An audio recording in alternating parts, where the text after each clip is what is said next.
একদল উন্নয়ন নামে ক্ষমতায় থাকতে চেয়ে স্বৈরাচার হয়ে গেছে, আরেক দল ব্যাপারটা হলো সংস্কারের নামে ক্ষমতায় থাকতে চাচ্ছে। আগামী থেকে যেন স্বৈরাচার না হয়ে উঠতে পারে, এই সংস্কারটা একটু প্রয়োজন। 10 মাসে কি করেছে, দৃশ্যমান কিছু করতে হয়।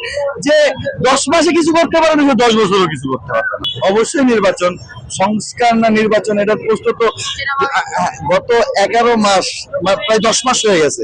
10 মাসে কি করেছে? 10 মাসে অনেক কিছু করার জায়গা ছিল না, কিছু করতে পারছে, দৃশ্যমান কিছু করতে পারে। যে 10 মাসে কিছু করতে পারে না, 10 বছরও কিছু করতে পারবে না। আর সংস্কার একটা চলমান প্রক্রিয়া, এটা চলতে থাকবে। এখানে ব্যাপারটা হলো আপনি একদিনে সব সংস্কার করে ফেলতে পারবেন না। সংস্কার মানে এটা ধারাবাহিক প্রক্রিয়া, কিছু কাজ করে যেতে পারে, যেগুলো কাজ করে করে ফেলছে অলরেডি। মানে সংবিধান বা বিভিন্ন নির্বাচন সংস্কার বা বিভিন্ন কিভাবে নির্বাচন হতে পারে, এগুলো নিয়ে আলোচনা বা মানে এতটুকু সংস্কার আমার প্রয়োজন, মানে আগামী থেকে যেন স্বৈরাচার না হয়ে উঠতে পারে, এই সংস্কারটা একটু প্রয়োজন। এই সংস্কারের জন্য খুব বেশি সময় প্রয়োজন বা এতদিনের সেটা হয়ে গেছে, বা আগামী 2-3 মাসের মধ্যে সেটা করে ফেলতে পারবে।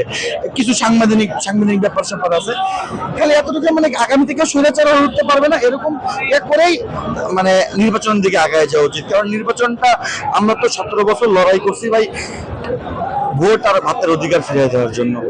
আমরা যারা জেল কাটছি, মাইর খেয়েছি, মানে আমি মাত্র 18 বছর বয়সে জেল কাটছি, তো ওই জেল তো খাটছি ভাই। ব্যাপারটা হলো কেউ অনির্বাচিত শেখ হাসিনার মতো আবার ক্ষমতায় বসে থাকবে, তার জন্য তো জেল খাটি নেই। জেল কাটছি নির্বাচনের দাবিতে বা মানুষের ভোটের অধিকার ফিরিয়ে দেওয়ার জন্য। তো মানুষের ভোটের অধিকার ফিরিয়ে দেওয়ার জন্য জেল কাটলাম, মাইর খেলাম, গুলি খেলাম। হ্যাঁ, এখন ব্যাপারটা আইসা শুনতেছি আবার একটা অনির্বাচিত সরকার সংস্কারের নামে দীর্ঘদিন ক্ষমতায় থাকতে চাচ্ছে। তো শেখ হাসিনা তো সেম সিস্টেমে, আমি উন্নয়ন করছি, উন্নয়নের নামে ক্ষমতায় থাকতে চাচ্ছে। একদল উন্নয়ন নামে ক্ষমতায় থাকতে চেয়ে স্বৈরাচার হয়ে গেছে, আরেক দল ব্যাপারটা হলো সংস্কারের নামে ক্ষমতায় থাকতে চাচ্ছে। ব্যাপারটা সিমিলার। আমি তাদের স্বৈরাচার বলতে চাই না, কিন্তু তারা যে কার্যকলাপ করতেছে মানে করতে চাইতেছে, সেটা কি কোনো দিক থেকে আওয়ামী লীগের থেকে আপনি মানে পৃথক করতে পারবেন? তারা আওয়ামী লীগ থাকতো উন্নয়নের নামে বলে ক্ষমতা দীর্ঘায়িত করছে, আর তারা সংস্কারের নামে ক্ষমতা দীর্ঘায়িত করতে চাচ্ছে। তারপর ব্যাপারটা হলো তারা যে কার্যকলাপ গুলো করতেছে, হ্যাঁ, তো এগুলো তো কোনোভাবেই ব্যাপারটা হলো সংস্কার মানে করার জন্য তারা খুব তাড়াহুড়ো করছে এরকম না। তারা করতেছে ব্যাপারটা হলো কিভাবে ক্ষমতা দীর্ঘায়িত করা যায়, কিভাবে বিভাজনের রাজনীতি সৃষ্টি করা ক্ষমতা।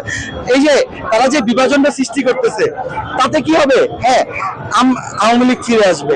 আজকে এই সরকারে যারা দায়িত্ব নিচ্ছে বা উপদেষ্টা মন্ডলীর দায়িত্ব যারা আছে, তারা ম্যাক্সিমাম ব্যাপারটা দ্বৈত নাগরিকত্ব। হ্যাঁ, তারা বিদেশ থেকে এসেছে, বিদেশ থেকে আইনা বিভিন্ন লোককে দায়িত্ব দেওয়া হচ্ছে। তাদের তো কোনো ভাই দায়ভার নাই, তারা তো দেশে থাকবে না। যদি আজকে দেশের কিছু হচ্ছে, তারা আবার বিদেশে চলে যাবে।